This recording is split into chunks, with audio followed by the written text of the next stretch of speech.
কে বলেছে হেলদি খাবার টেস্টি হয় না? এই কাবাব রেসিপিটা একবার ট্রাই করে দেখো, বুঝতে পারবে টেস্ট কাকে বলে।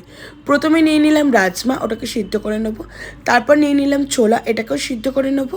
তারপর নিয়ে নিলাম অল্প করে মুগ ডাল ভেজানো, ওটাকেও কিন্তু একটু দরদরা করে পেস্ট করে নেবো। এখানে যা আমি কেটে রেখেছি সব কিছু একটার পর একটা দিয়ে মাখাতে থাকবো।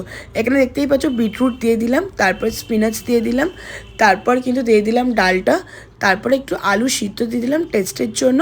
সিদ্ধ করা রাজমা আর ছোলাটা দেওয়ার পর লঙ্কাটা পরিমাণ মতো টেস্ট ওয়াইজ, তারপরে কিন্তু একটু পেঁয়াজ দিয়ে ধনেপাতা দিয়ে একটু গরম মশলা দিয়ে সামান্য পরিমাণ নুন দেওয়ার পর টেস্টের জন্য একটু পিৎজা হাফ দিয়ে দিয়েছিলাম, আর লাস্টে কিন্তু এটা আমি আদা দিয়েছিলাম।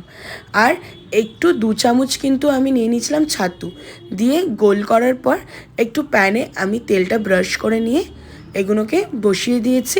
আর এর ওপরে কিন্তু তেল ব্রাশ করতে ভুলো না, তাহলে কিন্তু ক্রিস্পিনেস আসবে না। বাস দেখতে দেখতে আমাদের কাবাব রেডি।